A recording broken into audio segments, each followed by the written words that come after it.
Hello everyone. So today I will be discussing about the anchor. Ship का anchor क्या होता है, ship का एंकर हम लोग कैसे लगाते हैं. आज मैं उसके ऊपर डिस्कस करूँगा कितने एंकर होते हैं, क्या इसका प्रोसीजर है और ये यूज क्या किस काम में के लिए किया जाता है. बाहर तो सबको पता होता है एंकर एंकर एंकर सबको पता होता है एंकर कुछ होता है, एंकर का काम क्या होता है एग्जैक्टली. आज मैं उस टॉपिक के ऊपर बेसिकली बताने जा रहा हूँ. शिप का जो एंकर होता है, आप लोग बाहर ऐसे फ़ोटो में देखते होंगे एंकर का लोगो लगा रहता है. एंकर का ऊपर बहुत सारे नाम रहते हैं, लेकिन एंकर का यूज क्या होता है शिप पे. अभी आप जो सामने में देख रहे होंगे, जहाज़ पे मेनली और मोस्टली दो एंकर होते हैं. ठीक है, एक इधर एक पोर्ट साइड में, एक स्टारबोर्ड साइड में. ये शिप का सबसे आगे का पार्ट है. आप मान लो एक लेफ़्ट में होता है, एक राइट में होता है, और ये ऊपर का ये फॉरवर्ड मास्ट है. तो अभी मैं इधर से आपको दिखाता हूँ. एक ये एंकर हो गया, पोर्ट साइड वाला एंकर हो गया, और ये बेसिकली एंकर का ये पोजीशन होता है. एंकर का जो मेन यूज होता है ना, शिप को स्टेबल करने के लिए होता है, शिप को खड़ी करने के लिए होता है एक जगह. अगर सपोज करो अभी जैसे पोर्ट में जाना है या कहीं जाना है, और एंकर सिर्फ हम लोग उसी प्लेस पे डाल सकते हैं जहाँ पे डेप्थ कम हो. लाइक 20 मीटर का डेप्थ हो, 30 मीटर का हो, 40 30 35 20 to 30 मीटर का जहाँ डेप्थ कम हो वहीं पे एंकर डालते हैं.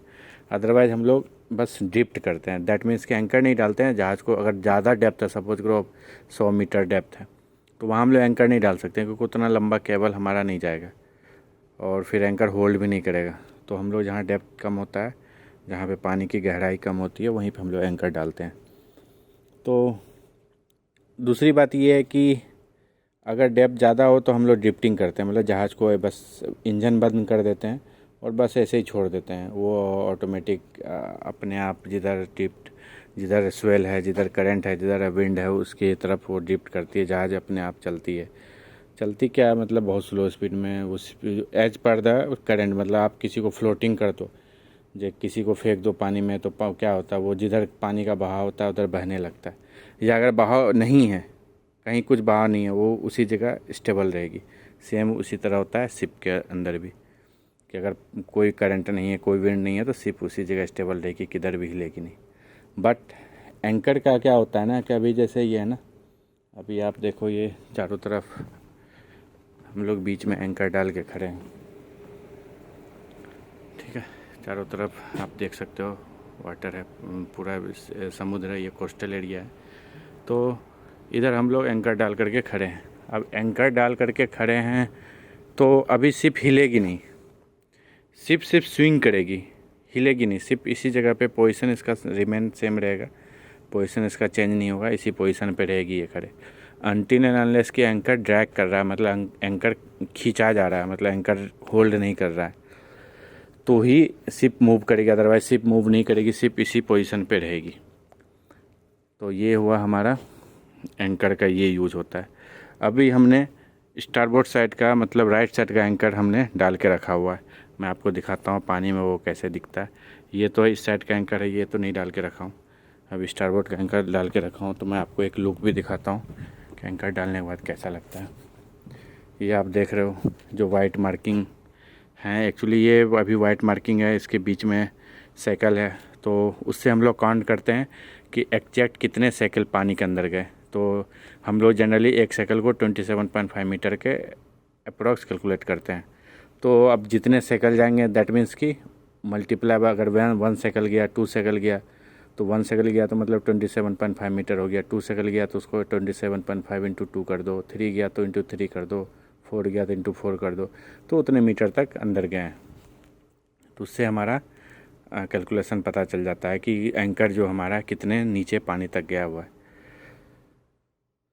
तो ये है, और इसमें ज़्यादा कुछ होता नहीं है. तो यहाँ से एंकर कंट्रोल किया जाता है। ये कंट्रोलर अभी ये कवर किया हुआ है क्योंकि थोड़ा रेस्ट्रिक्टेड विजिबिलिटी है, फॉग बारिश वारिश का है, तो इस कारण से ये पैनल होता है। यहाँ से हम लोग एंकर को अप डाउन करते हैं।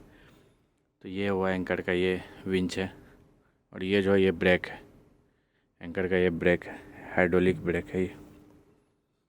मोस्टली एंकर को जब डालते हैं हम लोग, तो एंकर को हम लोग फ्री फॉल ही डालते हैं। हम ब्रेक पे लेकर के लेट गो करते हैं, और जब ऊपर करते हैं तो हम लोग फिर मोटर यूज करते हैं। फिर मोटर से विंच से इसको एंकर से इसको ऊपर ही अप करते हैं। अभी मैं आपको एंकर का पोजीशन दिखाता हूँ।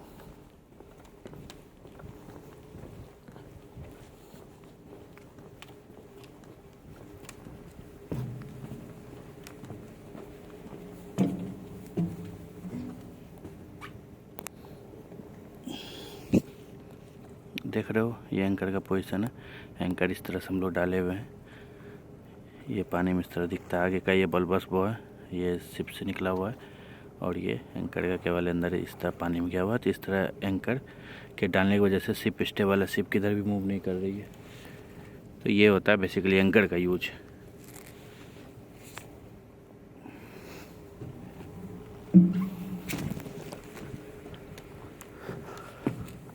अब काफ़ी लोग का क्यूरियोसिटी होता है कि क्या एंकर ब्रेक की तरह यूज होता है जहाज़ पे। तो एंकर एज ए ब्रेक तो यूज नहीं होता है, लेकिन हाँ ये कह सकते हो कि अगर आप एंकर लगा दोगे तो आपका जहाज़ होल्ड कर जाएगा। तो मतलब लेमन लैंग्वेज में कह सकते हो कि हाँ एंकर एक ब्रेक की तरह यूज होता है, लेकिन 100% वो आप नहीं कह सकते हो वो anchor as a break use होता है। सो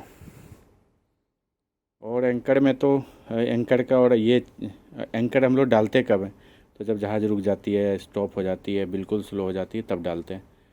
अब स्पीड में एंकर नहीं डाल सकते। अगर स्पीड में एंकर डालेंगे तो एंकर केबल टूटने का चांस होगा। अगर सपोज करो 10 नॉट्स 20 नॉट्स का स्पीड में चल रहे हैं और तभी एंकर ड्रॉप, इमरजेंसी में ड्रॉप कर सकते हैं, लेकिन उसके लिए भी बहुत सारा क्राइटेरिया है। तो उसमें ड्रैगिंग करके थोड़ा बहुत शिप रुक जाएगी। जैसे कहीं अब ठुकने वाला है, कहीं जट्टी में ठुकने वाला है, तो वो सब पोर्ट के अंदर कर सकते हैं जहाँ डेप्थ कम है। अब डेप्थ ज़्यादा रहेगा, मिड सी में तो हो ही नहीं पाएगा। डेप्थ कम है और स्पीड भी कम है, तभी हो पाएगा, वो भी काम करेगा। अदरवाइज़ अब 20 नॉट्स के स्पीड में अगर आप एंकर डालोगे तो एंकर रुकेगी, लेकिन ये एक एंकर टूटने का, केबल टूटने का भी चांस होता है। तो ये बेसिकली एंकर का ये प्रोसीजर है, और एंकर का ये जहाज़ पे इसका यूज होता है। तो अभी काफ़ी लोगों को क्लियर हो गया होगा कि एंकर का यूज क्या है जहाज़ पे, और एंकर होता क्यों है शिप पे। एंकर बस रोकने के लिए। अभी यहाँ पर डेप्थ कम है, और अभी अगर हम लोग एंकर नहीं डालेंगे, ड्रिफ्ट भी कर सकते हैं, लेकिन ड्रिफ्ट करेंगे तो हो सकता है कभी, क्योंकि हम लोग कोस्टल रीजन में, तो यहाँ पे क्या होगा, ड्रिफ्ट कर करके स्वेल है, विंड है, तो हम लोग एग्राउंड हो सकते हैं। तो इस कारण से हम लोग ड्रिफ्ट नहीं कर सकते, इसलिए हम लोग एंकर डाल देते हैं ताकि एक जगह जहाज़ स्टेबल रहे, किधर भी जहाज़ मूव ना करे। तो ये मेन रीज़न होता है एंकर डालने का। Okay, so thank you for today and thanks for watching my video.